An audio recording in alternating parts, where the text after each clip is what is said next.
Se réveillant d'un coma, un mari entendit sa femme parler au téléphone un jour après qu'elle avait prétendu qu'il était mort. Il était à quelques pas d'atteindre cette porte qu'il avait toujours regardée de loin.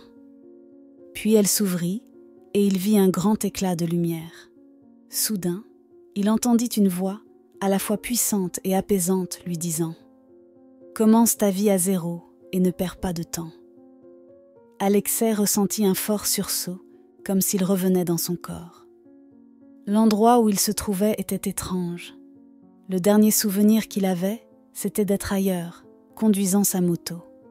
Il commença à ressentir ces sensations d'avant, bien que cela soit étrange et difficile d'ouvrir les yeux. Il entendit alors un son familier, la voix inimitable de sa femme bien-aimée, Roxana. Alexei voulait la serrer dans ses bras, lui dire qu'il était de retour, mais alors qu'il ouvrait à peine les yeux, il remarqua une grande équipe médicale autour de lui, des tubes et des câbles connectés à son corps. La porte de sa chambre était ouverte, et il pouvait entendre la voix de sa femme dans le couloir, parlant doucement. Mais Alexei entendait chaque mot. Apparemment, Roxana parlait à quelqu'un. « Ne t'inquiète pas, tout se passe comme prévu, » dit-elle. Alexei écoutait, confus, incapable de comprendre ce qui se passait. S'il ne se réveille pas, sa mère n'a aucun droit d'intervenir. « Je suis l'épouse, et j'ai plus de droits qu'elle. Je garderai tout. » Alexei ne pouvait pas croire ce qu'il entendait. Que voulait-elle dire par là? Voulait-elle prendre tout ce qu'il possédait? C'était dévastateur pour Alexei, qui venait de se réveiller en soins intensifs. Il voulait se lever, mais il ne pouvait même pas bouger ou verser une larme. Cela brisa le cœur de cet homme qui s'était réveillé en désirant la serrer dans ses bras et lui montrer son amour. À ce moment-là, Roxana s'approcha de lui, et soudain, une autre voix se fit entendre, celle d'un homme. Elle lui demanda « Combien de temps doit-il encore souffrir ? Docteur, ne pensez-vous pas qu'il serait mieux de le laisser partir ?» Le docteur répondit « Il a été très fort. Ses parents ont encore espoir. N'est-ce pas votre cas ?» Elle soupira.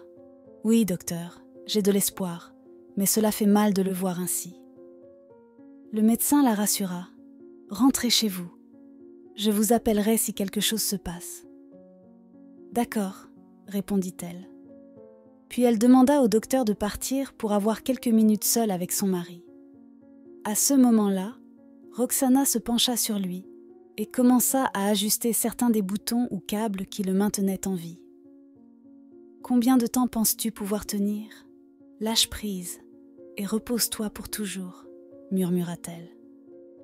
Alexei essaya de dire quelque chose, mais c'était difficile, et au lieu de mots, il produisit un son étrange. Elle se tourna vers lui, vit ses yeux ouverts, et appela le docteur en disant « Il a ouvert les yeux. » Le docteur revint avec quelques collègues qui l'examinèrent longuement. Ils prirent son sang et branchèrent des appareils. Après un moment, ils lui dirent « Madame, il est toujours dans le coma. Je suis vraiment désolée. » Elle resta pensive, se demandant si elle avait rêvé. Seul Alexei et une jeune infirmière qui humidifiait ses lèvres avec un coton humide pour les garder hydratées restèrent. Le jour suivant, l'infirmière remarqua qu'il avait entrouvert les lèvres et essaya de presser le coton anxieusement pour faire entrer de l'eau dans sa bouche. Elle fut stupéfaite. « Vous êtes réveillé ! Vous ne pouvez pas boire pour l'instant, » murmura-t-elle doucement. L'infirmière appela le docteur pour l'examiner, et c'est alors que le personnel réalisa qu'il réagissait. « Nous allons appeler votre femme. Cela apportera une grande joie à votre famille, » dit le docteur. Luttant pour parler, Alexei dit lentement « S'il vous plaît, ne lui dites rien. » Le docteur s'arrêta, comprenant sa détresse, et répondit « Nous ne lui dirons rien. Ne vous inquiétez pas. Reposez-vous un peu. » Avec le temps, Alexei commença à expliquer à l'infirmière pourquoi il ne voulait pas que sa femme sache qu'il était éveillé. Il partagea comment elle avait agi comme s'il n'était plus là, comment elle semblait indifférente à son bien-être, et même qu'elle souhaitait tout ce pourquoi il avait travaillé dur. Cette pensée le remplissait de honte. Je l'ai bien traitée, je lui ai donné tout ce qu'elle voulait, je ne lui ai jamais imposé de restrictions financières. Et maintenant que je suis blessée, elle se sent libre, a trouvé quelqu'un d'autre, et veut même tout ce que j'ai gagné avec mon effort. Rien que d'y penser me remplit de honte. Les jours passèrent, et Alexei se sentit mieux. Un jour, le docteur s'assit avec lui et lui dit « Que vas-tu faire maintenant ? Comment vas-tu dire à ta femme que tu es réveillé et que tu sais tout ? Je ne peux plus le lui cacher longtemps. » Alexei répondit « Je vais devoir l'affronter, bien que je ne sois pas prêt pour une confrontation. » Les larmes coulèrent sur ses joues et il avala difficilement. Je n'aurais jamais pensé qu'un accident me mènerait à voir les vraies couleurs des gens. Au lieu de la rapprocher, cela l'a éloignée. Mais j'ai un plan. Le lendemain, Roxana reçut un appel de l'hôpital, lui disant que tout était fini et qu'elle était maintenant veuve. Ne pouvant le croire, elle se rendit en soins intensifs pour vérifier. Lorsqu'elle arriva, prétendant être une épouse en deuil, une infirmière âgée qui rangeait les affaires lui dit « Il n'est plus là ». Roxana fut ravie mais retint son sourire et arbora une expression de tristesse. Tandis qu'elle sortait, elle courut avec une joie à peine contenue. Cependant, Alexei l'observait depuis une fenêtre près de la sortie de l'hôpital, souriant largement en voyant sa réaction. Elle dit quelque chose au téléphone, puis prit un taxi. Alexei, sentant que le moment était venu de la confronter, demanda au docteur la permission de partir. « Es-tu sérieux ? Tu n'es pas encore en état, tu peux à peine marcher. » Mais Alexei insista. « Je ne peux pas rester ici tant que je n'ai pas réglé cela. Je promets de revenir une fois que ce sera résolu. » À contre-cœur, le docteur le laissa signer les documents nécessaires. Alexei prit un taxi jusqu'à chez lui, sachant qu'elle pourrait y être. En entrant, il entendit une voix inconnue.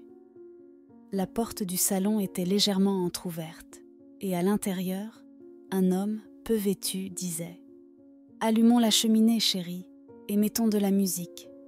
Nous devons célébrer cela. » « Oui, » répondit Roxana, enfin libre et avec de l'argent. Alexei ne pouvait pas croire ce qu'il entendait. Submergé par la colère, il entra et vit sa femme, vêtue seulement d'une serviette. Elle fut choquée comme si elle avait vu un fantôme, probablement cette même pensée lui traversant l'esprit à cet instant. « Tu as 5 minutes pour prendre toutes tes affaires et quitter ma maison, » déclara-t-il. « Si tu n'es pas parti d'ici là, la sécurité te mettra dehors. »« Laisse-moi expliquer mon amour, » plaida-t-elle. « Je pensais que tu étais mort. Je ne savais pas comment gérer la douleur. » Elle commença à pleurer, mais Alexei l'interrompit en disant « Tout ce que tu voulais, c'était mon argent. Dès que j'étais dans le coma, tu as trouvé un remplaçant. Qui sait depuis combien de temps cela dure ?» Il poursuivit « Pars, et n'ose pas demander quoi que ce soit après le divorce. » Alexei voulait pleurer mais se retint en pensant « Je m'en sortirai. Peut-être ai-je survécu à l'accident juste pour découvrir ses vraies intentions. Je continuerai à me battre pour surmonter tout cela. » Il réalisa que ses rêves d'un avenir ensemble, même d'enfant, étaient terminés. Lorsqu'elle comprit qu'il n'y avait aucune chance de réconciliation, Roxana commença à hurler des insultes, mais les gardes, avec son amant, la firent sortir de la maison.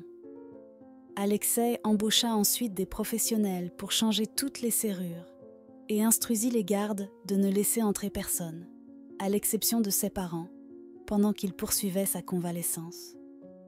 De retour à l'hôpital, Alexei tenta de ne pas se concentrer sur la façon dont un accident avait complètement changé sa vie, mais plutôt d'embrasser cette nouvelle direction.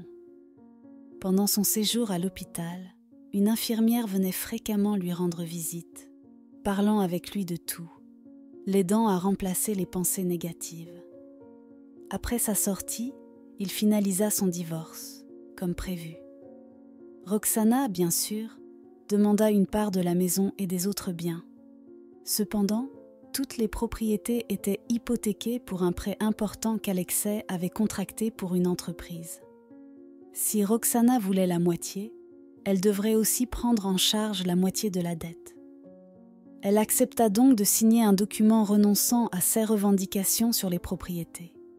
Après leur divorce, elle maudit Alexei, disant des choses que personne de sain d'esprit ne dirait.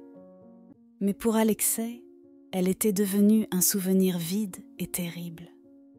Il réalisa alors qu'il manquait l'infirmière et voulait la remercier pour sa gentillesse. Il retourna à l'hôpital, où on lui dit qu'elle assistait à une opération complexe. Il s'assit dans le couloir, attendant des heures. Épuisée, elle finit par sortir, et il s'approcha d'elle, s'asseyant à côté d'elle. « Comment ça s'est passé ?» demanda-t-il. « Tout s'est bien passé, heureusement, » répondit-elle avec un soupir de soulagement. « Ces fleurs sont pour moi ?» demanda-t-elle en remarquant le bouquet.